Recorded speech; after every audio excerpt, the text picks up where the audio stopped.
జై కూటమి, జై కూటమి, జై తెలుగుదేశం, జై తెలుగుదేశం.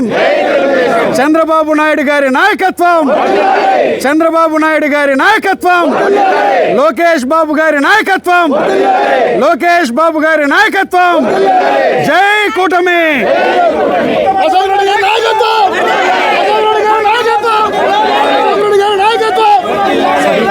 సరే బాబు, అల్లరి చేద్దామా.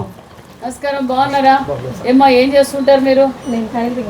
Very good. మీరు ఎంతమంది మళ్ళీ రోజు టైలరింగ్ ఎవరైనా వర్కర్స్ కూడా పెట్టుకున్నారా? అవును. మీకు పిల్లలు ఎంతమంది? ఇద్దరు పిల్లలు. ఏం చదువుతున్నారు? పాప ఇంటర్ ఫస్ట్ ఇయర్, బాబు సెకండ్ ఇయర్. బాబు ఇంటర్ ఫస్ట్ ఇయర్. తల్లికి వందనం వచ్చిందా? వచ్చింది మేడం. గ్యాస్ వచ్చిందా? గ్యాస్ కూడా వచ్చింది.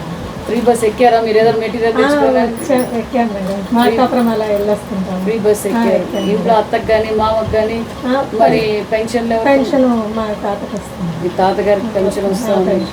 ఇంకేంటి, ఎలా ఉంది? మరి పవర్ బిల్ కూడా మేము తగ్గించాం, కరెంట్ బిల్ కూడా తగ్గించాం. వాటర్ వస్తుందా? వస్తుంది మేడం. మరి కొత్త సీసీ రోడ్లు కూడా వేసినట్లు చెప్పారు, వేసారు కదా? వేసారు. మరి ఏంటి మీ అభిప్రాయం? కూటమి ప్రభుత్వం మీద మీ అభిప్రాయం ఏంటి? మీ ఎమ్మెల్యే గారు ఏమో మా మీద కోట్లాడి నిధులన్నీ మీకే తీసుకొచ్చేసారు. చాలా సంతోషంగా ఉన్నాను. ఇంకా మీరు సోలార్ వేయించుకున్నారా?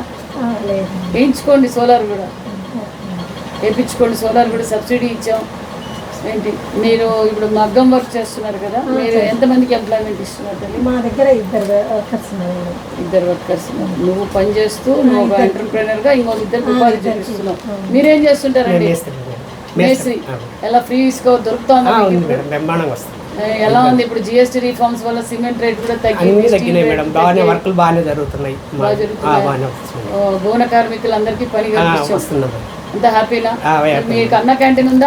ఉంది మేడం. అన్న క్యాంటీన్లోకి మీరు మన కార్మికులందరూ వెళ్తున్నాం మేడం. బ్రహ్మాండంగా ఉంది. భోజనాలు బాగా వస్తున్నాయి. బాగానే భోజనం చేస్తున్నాం అక్కడ. ఓకే, అంత హ్యాపీ కదా? అంత హ్యాపీ. ఏమని చెప్పంటారా ముఖ్యమంత్రి గారికి? ముఖ్యమంత్రి గారు బాగా ఇష్టపడేది మీలాంటి వాళ్ళని, మహిళల్ని ముఖ్యంగా. ప్రతి ఒక్కరూ వాళ్ళ కాళ్ళ మీద వాళ్ళు నిలబడాలి, ఇంకో నలుగురు ఉపాధి చూపించాలి అనే ఉద్దేశం ముఖ్యమంత్రి గారి లక్ష్యం. ఓకేనమ్మా, పిల్లలు కూడా బాగా చదివించు, ప్రభుత్వం అండగా ఉంటుంది.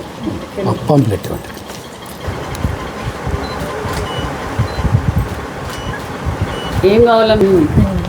పాప కూడా బీటెక్ ఉంటుంది. ఇద్దరు ఇంజనీర్లు కావాలి. వాళ్ళు ఇంజనీరింగ్ చదువు పూర్తి అయ్యి వాళ్ళు పట్టా చేతిలో పట్టుకునే లోపల ఈ పరిశ్రమలు కూడా నీ దగ్గరకు వస్తాయి. ఈరోజు పరిశ్రమ కూడా తీసుకొచ్చారు లోకేష్ గారు. రామాయపట్నము, బీపీసీఎల్, ఇండోసోర్లు కలిపి 1,00,000 ఉద్యోగాలు కందుకూరు ఈ జిల్లాలో వస్తాయి.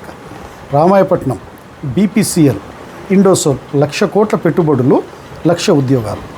అమ్మా, నువ్వు ఎక్కడ వేరే రాష్ట్రాలకి, తెలంగాణకు కానీ కర్ణాటకకు కానీ తమిళనాడుకి పంపించే పని లేదు. నీ పిల్లలు నీ కళ్ళు ఎదురుంగే పని చేసుకొని వచ్చి నీ దగ్గర ఉంటారు. అది లోకేష్ గారి విజన్. ఓకేనా? థ్యాంక్ యూ తల్లి. అటు పక్క అక్క పక్కన పక్కన.